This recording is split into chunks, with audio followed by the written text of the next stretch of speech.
산상수훈의 말씀은 예수님을 따르는 제자들에게 다른 삶을 살아야 한다고 말씀하신 내용입니다. 예수님을 따르는 제자들은 세상과 분리돼서 사는 것이 아니라 세상 속에서 살았습니다. 세상 속에 살면서 다른 삶을 살으라, 그렇게 말씀하시는 거죠. 세상이 추구하는 목적, 그 기준이 아니라 하나님께서 주신 삶의 목적과 기준을 가지고 살아가라고 말씀하십니다. 세상에 동화되지 않고 하나님의 자녀된 정체성을 가지고 소금과 빛된 사명을 감당하며 살라고 산상수훈은 말씀하고 있습니다. 그러면 그 정체성과 사명을 잃어버린 교회, 그런 제자 공동체, 그런 신앙 공동체는 어떻게 되는가? 우리가 지난주에 읽었던 말씀에 보면 그렇게 소금으로서의 맛, 그 기능을 하지 못하는 교회, 그런 성도, 그런 신앙 공동체는 다만 밖에 버려져 사람에게 밟혀지는 소금과 같다고 말씀합니다. 쓰레기 취급을 받는 거죠. 요한계시록 2장에 보면 오늘 산상수훈에서 말씀하셨던 이 예수님의 그 무거운 말씀과 동일한 메시지를 요한계시록 2장에서 발견하는데요. 요한계시록 2장 4절 5절의 말씀입니다. 그러나 너를 책망할 것이 있나니 너의 처음 사랑을 버렸느니라. 5절 같이 읽습니다. 그러므로 어디서 떨어졌는지를 생각하고 회개하여 처음 행위를 가지라. 만일 그리하지 아니하고 회개하지 아니하면 내가 내게 가서 내 촛대를 그 자리에서 옮기리라. 아멘. 오늘 강조한 편 좀 잠시 두시겠어요? 지금 예수님께서 7교회 중 하나인 에베소 교회를 향해서 이 말씀을 하고 있습니다. 하나님께서 주신 정체성과 사명을 잃어버린 교회를 향해서 예수님 지금 경고하시는 거예요. 내가 내게 가서 내 촛대를 그 자리에서 옮길 것이다. 촛대를 옮긴다는 말씀은 더 이상 그 교회에 주신 사명과 관계가 없다는 거예요. 사명을 감당할 수 있는 공동체가 아니라는 말씀입니다. 또한 촛대는 하나님의 임재를 상징합니다.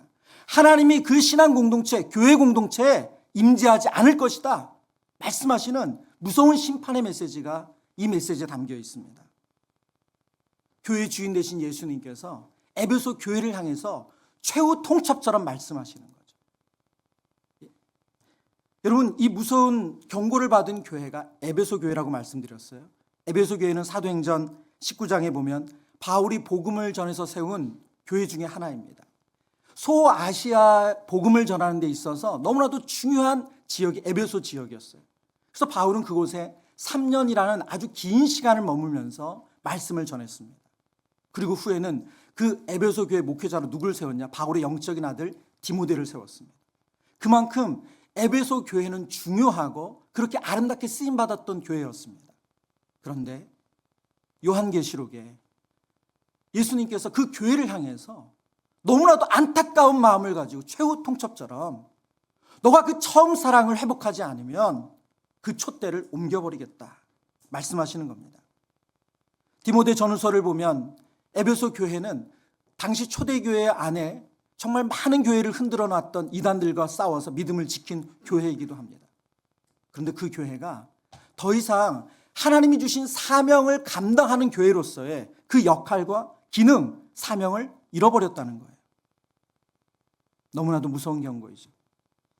여러분, 이 말씀을 묵상하는데요, 저와 여러분의 몸인 한국교회를 생각하게 됩니다. 한국교회는 오래전부터 이 주님의 경고를 받아왔습니다. 교회와 세상의 경계가 허물어지고 교회 안에 세상의 방법으로 부흥을 추구하는 수많은 시도들이 있어 왔습니다.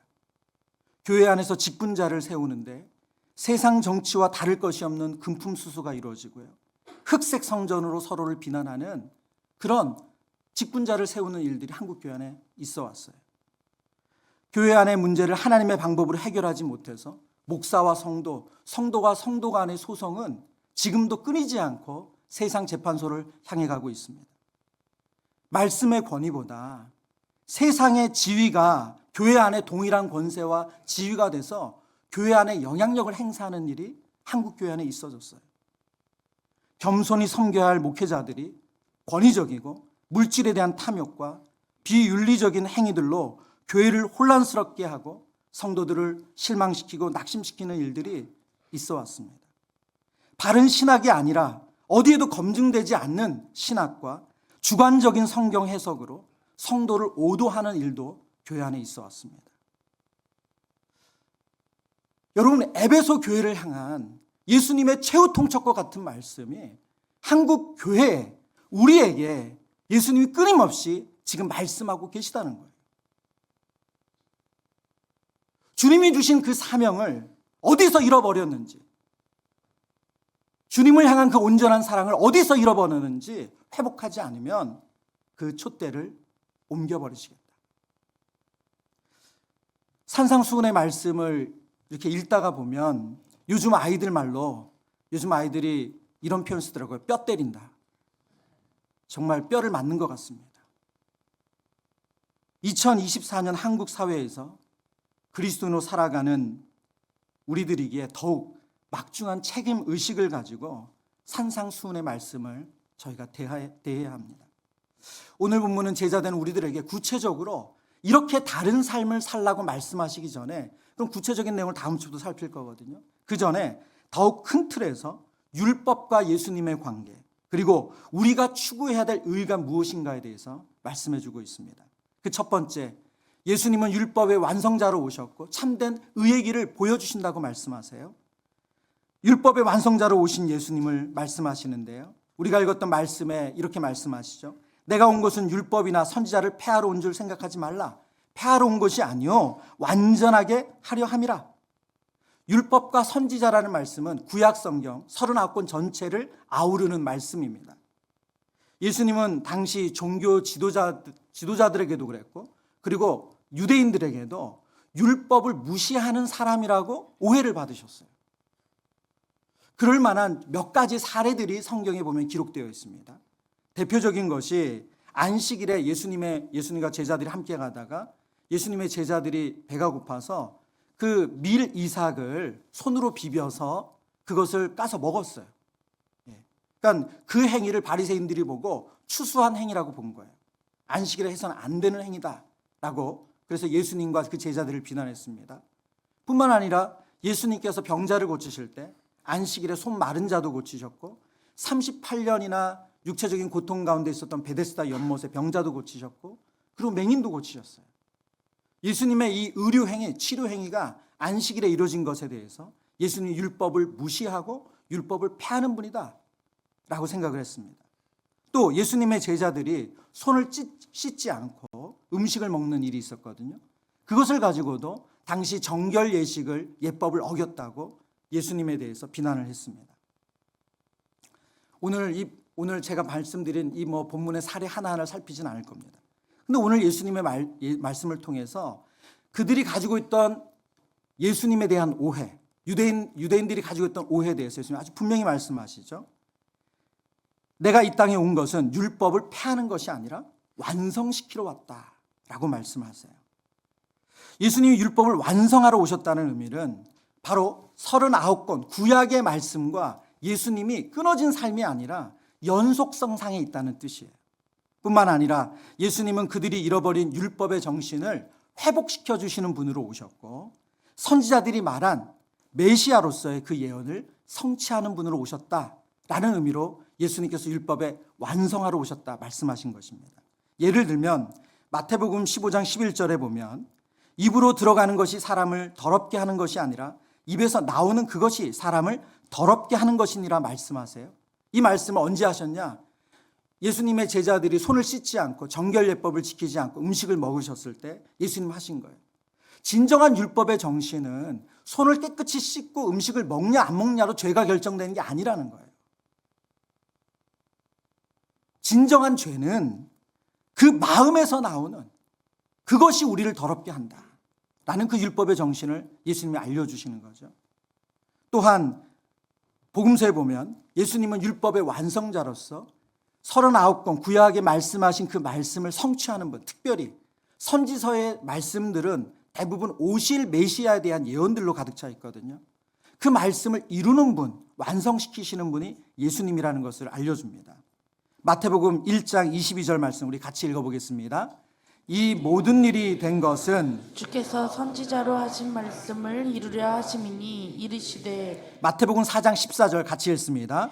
이는 선지자 이사야를 통하여 하신 말씀을 이루려 하심이라 일렀으되. 마태복음 8장 17절 제가 읽습니다. 이는 선지자 이사야를 통하여 하신 말씀에 우리의 연약한 것을 친히 담당하시고 병을 짊어지셨도다 함을 이루려 하심이더라. 예수님은 구약 성경과 끊어진 분이 아니라 연결되신 분이고, 예수님은 선지자들이 예언하신 메시아로서 그 예언을 성취하시는 분, 율법의 완성자로 오셨다고 성경은 말씀하십니다. 이것은 마태복음뿐만이 아니라 마가복음, 누가복음, 요한복음 모든 복음서에 동일하게 나타나는 내용입니다. 사도 바울은 로마서에서 율법의 완성자이시며 율법의 모든 요구를 이루신 예수님에 대해서 이렇게 말씀하세요. 로마서 10장 4절입니다. 그리스도는 모든 믿는 자에게 의를 이루기 위하여 율법의 무엇이 되셨다고요? 마침이 되시니라. 율법의 마침이 되시니라. 예수님은 율법을 폐하러 오신 분이 아니시고, 예수님은 구약 성경과 단절된 분이 아니시고, 구약 성경의 역사성과 그 영속선상에 계신 분이고, 그 말씀을 성취하는 분이시라는 거예요. 그래서 구약 성경 없이 예수님을 이해하는 것은 불가능합니다. 우리가 신약의 예수님을 바르게 이해하려면 구약 성경의 내용을 알아야만 돼요. 또한 신약의 우리의 구원자로 오신 예수님을 바르게 알 때 우리는 구약 성경 내용을 제대로 이해할 수가 있습니다. 구약 성경과 예수님은 불가분의 관계인 거죠. 여러분, 여기서 우리는 아주 중요한 영적인 원리를 발견합니다. 말씀을 아는 것이 예수님을 아는 것이고, 예수님을 바로 알려면 말씀 없이는 불가능하다는 거예요. 매년 신년이 되면 우리 성도님들에게 성경 읽기표를 준비해서 드립니다. 올해도 드릴 겁니다. 네, 개봉박도. 근데 여러분, 이게 매년 반복되다 보니까 우리에게 이 성경 읽기표가 꼭 그 무가지로 나눠지는 꼭 뭘까요? 팜프렛 같은 느낌이에요. 정말 이 성경 읽기표를 통해서 내가 말씀을 통해서 하나님을 알아가고 예수님을 알아가고 성령님을 알아가고 그 중요성을 우리가 점점 잃어가고 있는 것 같아요. 여러분, 하나님의 말씀, 창세기에서 요한계시록에 나오는 그 말씀이 아니면 우리는 예수님이 누구신지, 하나님이 누구신지, 성령님이 누구신지, 그리고 하나님의 어떤 선한 계획을 가지고 지금까지 일하고 계신지를 알 수 있는 방법이 없습니다. 특히 오늘날처럼 수많은 이단들이 우리를 유혹하는 시대에는 더더욱 그렇습니다. 은혜의 복음이 강조되면서 구원은 은혜로 얻는다, 성경이 말씀하시잖아요. 근데 이 은혜의 복음이 강조되면서 교회사 역사에 보면 사랑이면 다 된다, 율법은 더 이상 필요 없다, 그래서 사랑이면 다 된다 라고 가르쳤던 그런 교회사 안에 그런 그룹들이 있었어요. 그런 그룹들을 안티노미안주의나 혹은 반율법주의라고 말해요. 더 이상 규칙을 지키고 말씀을 지키는 거 그거 의미 없다, 그냥 우리가 서로 사랑하면 된다 라고 말했다는 거예요. 여러분, 그러나 성경은 그렇게 말씀하지 않아요. 예수님은 율법을 폐하러 오신 게 아니에요. 율법을 완성하러 오셨어요. 구약의 성경에서 말씀하신 그 내용 지금 우리에게 무가치한 것인가? 그렇지 않습니다. 물론 출애굽기의 민수기에 나오는 당시의 의식법들이 있어요.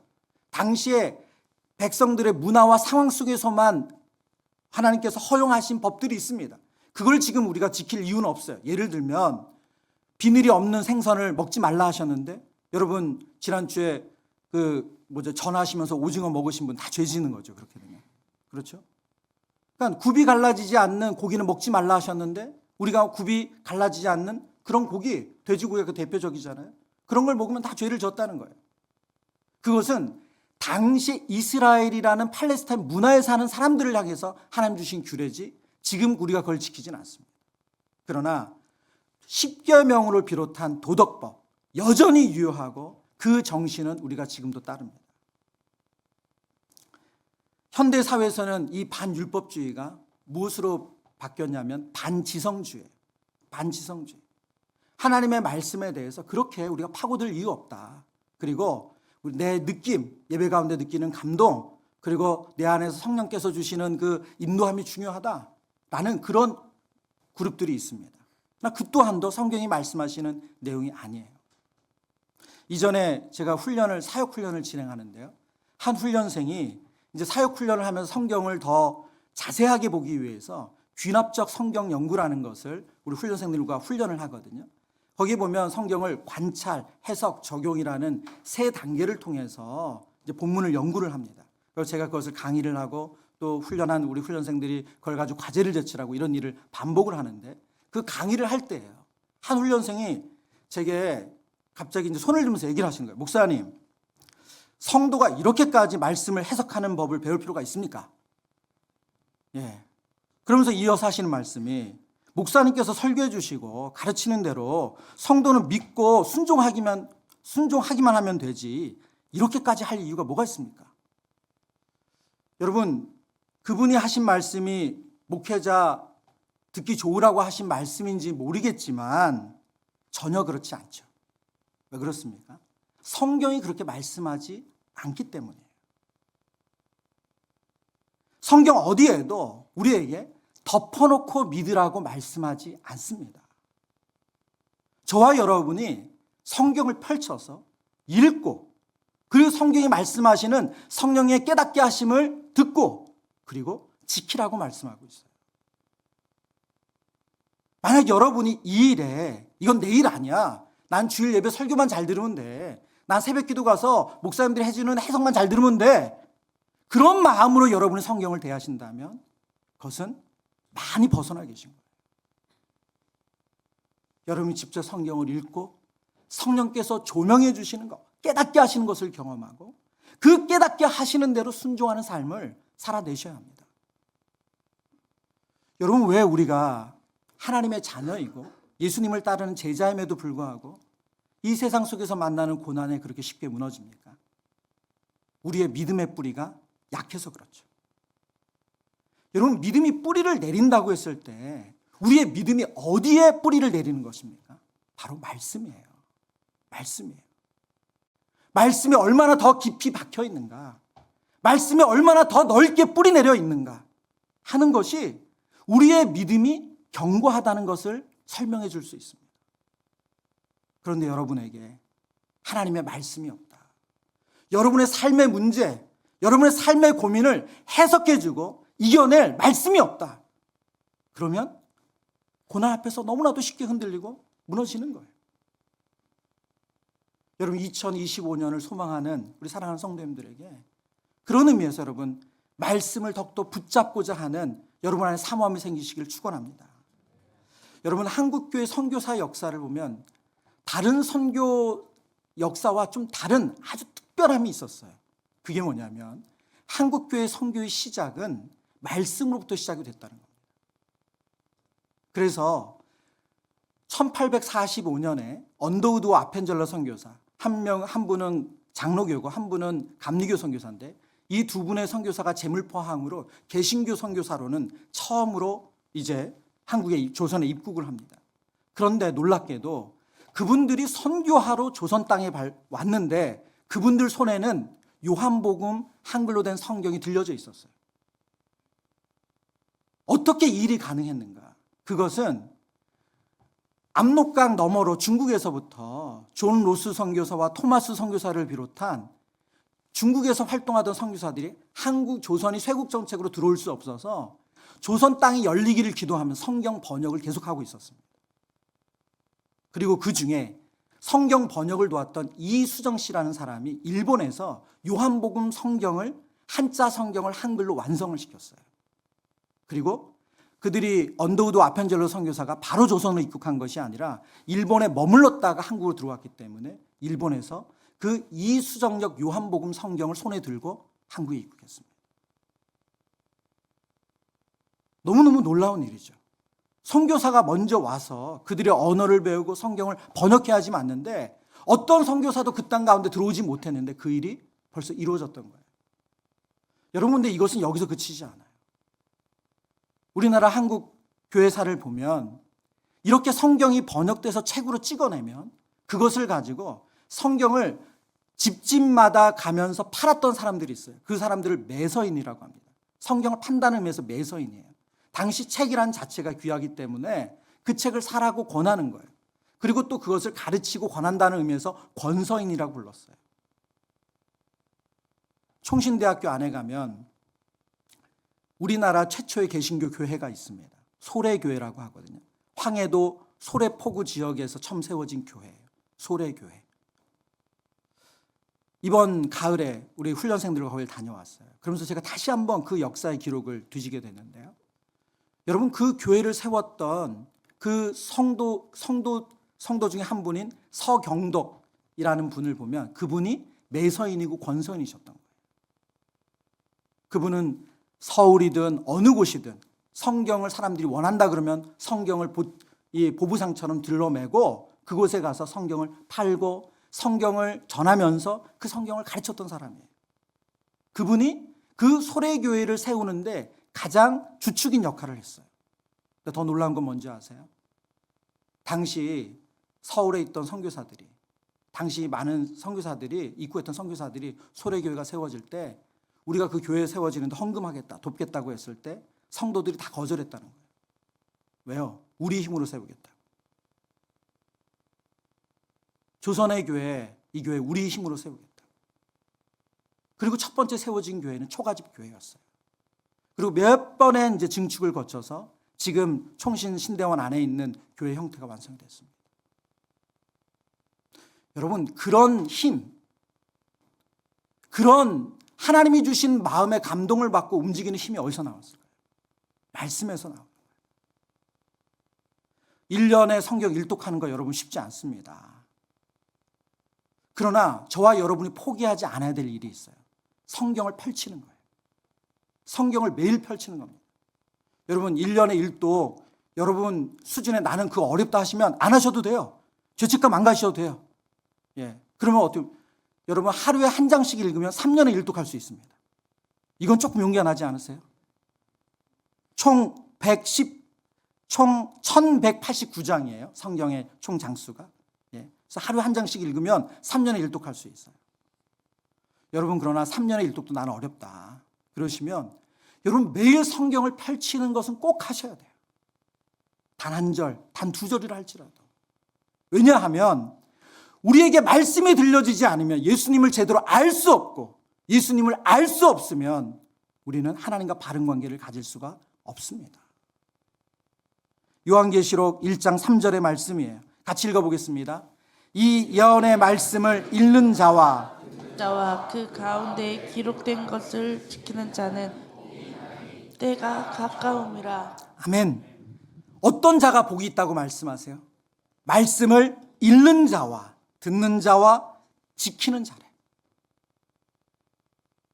저와 여러분의 인생에 하나님 주시는 복이 가득하기를 축원합니다. 여러분, 그러려면 말씀을 읽으셔야 돼요. 직접 읽으셔야 돼요. 그리고 그 말씀을 깨닫게 하시는 성령님의 음성을 들으셔야 돼요. 그리고 그 깨닫게 하신 대로 순종하는, 지키는 삶, 그 삶을 살아내셔야 됩니다. 여러분, 그 인생이 복이 있습니다. 지난주 바로 이 시간에 훈련 수료 예배가 있었죠.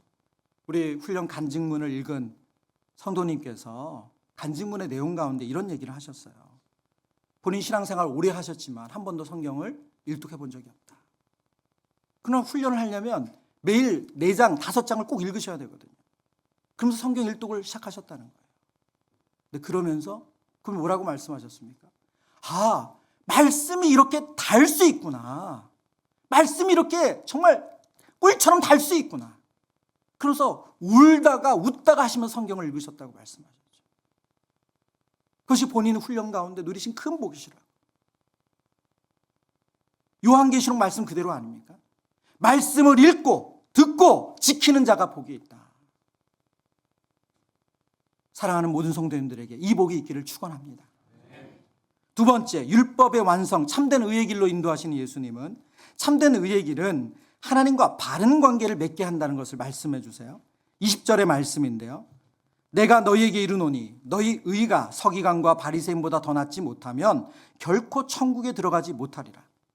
지금 예수님께서 너희 의가 서기관과 바리새인보다 낫지 않으면 천국에 들어가지 못한대요. 근데 사실은 이 말씀이 당시 이 말씀을 듣는 제자들에게는 너무나도 충격적이었어요. 너무나도 정말 쇼킹한 사건입니다. 왜 그러냐 하면 유대인 속담 가운데 이런 속담이 있었어요.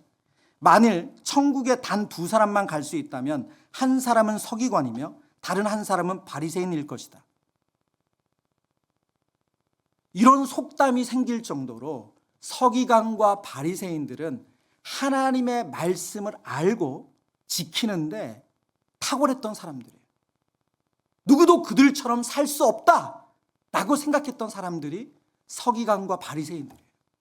근데 예수님께서 누구와 비교를 하신 거예요? 서기관과 바리새인과 비교하신 거예요. 너희의 의가 서기관과 바리새인보다 낫지 못하면 결단코 천국에 들어가지 못한다. 그러니 제자들 입장에서 정말 허걱하는 거죠. 그럼 누가 들어가? 우리 중에 누구도 그렇게 못 사는데. 그런 마음을 가질 수밖에 없는 그런 말씀이에요. 그렇다면 서기관과 바리새인들이 가졌던 이 의, 율법의 요구를 이루는 이 의가 하나님과 바른 관계를 맺게 했는가? 성경을 보면 그렇지 않다는 것을 알 수 있습니다. 마태복음 6장 1절 말씀이에요. 같이 읽어보겠습니다. 사람에게 보이려고 그들 앞에서 너희의 의를 행하지 않도록 주의하라. 그리하지 아니하면 하늘에 계신 너희 아버지께 상을 받지 못하느니라. 아멘. 여러분, 그들이 하나님이 주신 율법을 지키는 그 행위를 통해서 그들의 의는 무엇이었습니까? 사람에게 보이려고 한 거였어요. 사람에게 인정받고, 사람에게 칭찬받고, 사람에게 박수받기 위해서 그들이 뭘 했다고요? 의를 행했다는 거예요. 그들은 마음으로부터 진심으로 그 율법을 지킨 것이 아니라 사람들의 인정과 평가를 더 생각한 거예요. 제가 제자훈련하고 사역훈련 할 때마다 훈련생들에게 이 앞부분에 서두에 꼭 하는 얘기가 있습니다. 여러분, 이 과제 내실 때 저보라고 하지 마세요. 목사가 이거 몇 잘 건지 체크하니까 저보라고 숙제하지 마십시오. 그거 전혀 도움 안 됩니다. 전혀 도움 안 됩니다. 사람에게 보이려고 하는 거. 그냥 하나님 앞에서 하셔야 돼요. 지금 서기관과 바리새인들의 의는 내면에서부터 진심으로 그 말씀에 순복해서 순종해서 하는 게 아니라 다른 사람들을 보이려고 했다는 거예요. 이거는 내면에 초점을 맞춰진 거기도 하지만 그들의 의는 또 결과에도 초점이 맞춰져 있었습니다. 그리고 이 결과는 다른 사람들에 대한 판단으로 이어졌어요. 누가복음 18장 11절과 12절입니다. 바리새인은 서서 따로 기도하여 이르되 하나님이여, 나는 다른 사람들 곧 토색과 불의 간음하는 자들과 같지 아니하고 이 세리와도 같지 아니함을 감사하나이다. 나는 일에 2번씩 금식하고 또 소득의 11조를 드리나이다 하고, 지금 예수님께서 바리새인들의 기도에 대해서 말씀하시는데 그들의 기도는 어떤 기도입니까? 저 이것도 하고 저것도 하고 저것도 하고 저것도 한다고 얘기를 해요. 근데 여러분, 그 기도에 누구에 대한 판단이 있습니까? 하지 않는 사람들에 대한 판단이 있어요. 율법의 정신을 두 가지로 예수님이 정리해 주셨죠. 그것은 바로 하나님을 사랑하는 것이고 내 이웃을 내 몸처럼 사랑하는 것. 오늘 이 바리새인들의 기도에는 진심으로 하나님을 사랑하는 것도 없을 뿐더러 그리고 이웃을 사랑하는 마음도 없어요. 무엇을 말씀하고 있습니까? 그들이 행하는 율법의 요구를 이루는 의가 하나님과 바른 관계를 맺게 한 것이 아니라는 거예요.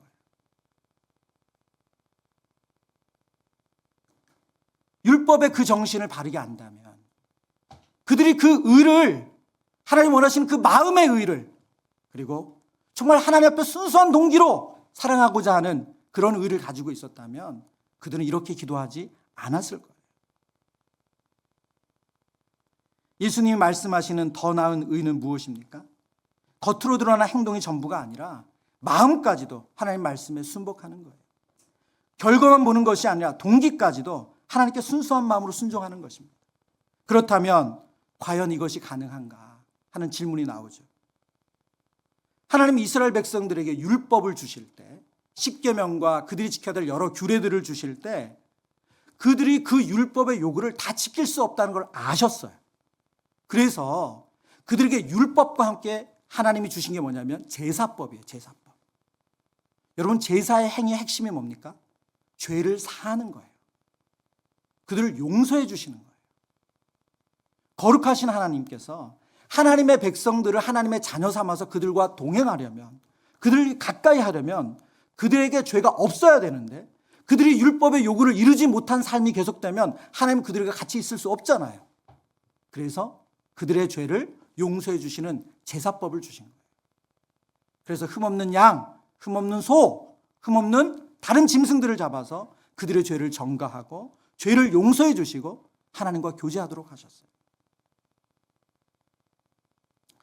율법의 의는, 이 율법의 의는 내가 지난 30년간 아무리 잘 지켰어도 내가 31년째 어떤 죄를 어겼다. 그러면 죄인이에요. 그리고 내가 100가지의 부분의 죄를 안 졌다 하더라도 101가지의 내가 죄를 졌다. 그러면 성경은 그것을 죄인이라고 말해요. 누구도 그 율법의 의를 이룰 수 없다는 거죠. 그래서 모든 인간은 하나님 앞에 철저히 죄인입니다. 그 죄를 죄로 알고 사는 죄인이 있는가 하면 그 죄가 죄인지 모르고 사는 죄인이 있을 뿐이에요. 그렇다면 우리가 하나님 앞에서 어떻게 의롭게 되었습니까? 저와 여러분은 그 정답을 너무 잘 알고 있죠. 우리를 대신해서 그 죄값을 지시고 십자가에 죽으신 예수 그리스도의 보혈 때문에 우리가 의롭게 되었습니다. 그래서 성경은 그것을 예수님의 의의 옷으로 우리가 덧입혀졌다라고 말씀하시는 거죠. 여러분, 신앙 공동체는 어떤 곳입니까? 모두가 내 힘으로 의를 이룰 수 없다는 것을 깨닫는 곳이에요. 그래서 신앙 공동체는 내가 죄인임을 깨닫는 사람들이 모인 곳이에요. 우리의 의는 오직 하나님께서 우리에게 주신 예수 그리스도밖에 없습니다. 그것을 인정하는 곳이 신앙 공동체입니다. 그래서 교회 안에서 누구도 자신의 공로와 의를 내세울 수가 없어요. 교회 안에 공로주의가 득세하는 것은 세상적입니다. 내가 얼마나 애썼는가, 내가 얼마나 헌신했는가, 그것을 내세우는 것은 하나님의 의와 아무 상관이 없어요. 세상적인 거예요. 여러분, 기성교회 새가족들이 정착을 못한대요, 요즘. 기성교회 새가족들이 들어가서 전도 처음으로 신앙생활 안 한 분들이 가서 정착하기가 너무 어렵다는 거예요. 그 이유가 뭔지 아세요? 교회 안에 기득권인 성도들을 뚫고 들어갈 수가 없대요. 봉사를 하려고 해도, 소그룹을 들어가려고 해도 스크럼처럼 너무 그 관계가 친밀하고 벌써 형성되어 있는 그 그룹 안에 들어가서 자신의 재능과 은사를 가지고 봉사하거나 혹은 관계를 맺기가 너무 힘들다는 거예요. 몇십 년 동안 한 부서에 봉사하면 누구도 그 성도의 말씀을 거스를 수가 없대요. 그분의 말씀이 법이래요. 여러분, 그러나 이것은 성경이 우리에게 말씀하시는 공동체가 아니죠. 저는 이전 교회에서 이런 문화를 거스리는 것이 가능하다는 걸 보았습니다. 제가 가장 오래 섬겼던 부서가 새가족부예요. 교회 처음 오는 새가족들을 먼저 말씀으로 섬기고 또 그분들이 정착할 수 있도록 돕는 바나바 사역을 하는 부서였습니다. 제가 8년 동안 그 사역을 했는데요. 그러면서 부장님들이 여러 번 바뀌었죠. 뭐 그냥 물리적으로만 해도 한 4번 정도 바뀐 거죠. 3번에서 4번 정도 바뀌었어요. 근데 그 부서의 특징이 있어요. 그게 뭐냐면 부장님으로 2년 섬기면 그분이 바나바든 새가족 봉사자든 2년 부장 역할 딱 끝나고 나면 다시 바나바로 돌아가세요. 다시 새가족 강의 준비하시는 그 봉사자로 돌아가세요. 그래서 계속 섬기시는 거예요. 그래서 제가 있는 8년 동안 부장으로 있었던 모든 분들이 다 봉사자로 계속 계셨어요. 그분이 나중에 뭐 장로로 장립이 되든 어떤 일이 있든 상관없어요. 다 그 부서에서 또 봉사자 섬기셨어요. 내가 무슨 지위가 있고 내가 여기 무슨 공로가 있고 그것으로 인해서 나 이 자리 아니면 안 있어, 이런 게 없어요. 저희 교회도 이 아름다운 신앙 유산이 흘러가고 있습니다. 그리고 앞으로도 계속 그러기를 소망합니다. 그런데 이 일은 세상을 거스르는 일이고 우리의 내적인 욕망을 거스르는 일이에요. 왜냐하면 우리의 육신은 어떻습니까? 우리의 육신은 육신의 법을 따르길 원해요. 더 인정받기를 원하고 내 말이 더 힘이 있기를 원하고 내가 누군가에게 더 칭찬받고 인정받는 자리에 있기를 원하는 것이 우리 육신의 모습이기 때문에 그래요. 로마서 8장 4절에서 그래서 우리에게 이렇게 말씀하십니다. 같이 읽어보겠습니다. 육신을 따르지 않고 그 영을 따라 행하는 우리에게 율법의 요구가 이루어지게 하려 하심이니라. 아멘. 여러분, 우리를 가만히 내버려 두면 우리 안은 공로주의로 갑니다. 우리 안은 내가 가진 의로 에이 왜 저 사람 봉사도 안 해? 왜 저 사람 저것도 안 해? 판단해요. 그런데 그 육신을 따르지 않고 예수 그리스도께서 주인 되신과 동시에 우리에게 주어주시는 예수님의 영, 하나님의 영, 성령의 인도하심을 받으면 율법의 요구가 이루어진대요. 하나님 원하시는 그 뜻대로 우리가 살 수 있다고 말씀하세요. 참된 의의 길은 그래서 내 힘으로 되는 것이 아니라 우리 안에 계신 성령님의 인도함을 받을 때만 가능한 줄 믿습니다. 우리 사랑하는 모든 성도님들이 오늘 이 땅에 복음으로 오신 예수님으로 인해서 그분이 우리에게 주신 성령의 인도하심을 받으며 그 참된 의의 길, 그래서 율법의 요구가 이루어지는 삶, 어떻게 그것까지 가능해? 라고 말하지만 우리의 내면, 우리의 동기까지도 성령의 인도하심을 받으면 그 일이 가능한 줄 믿습니다. 그 일을 이루어드리는 복된 삶 살아가시길 축원합니다.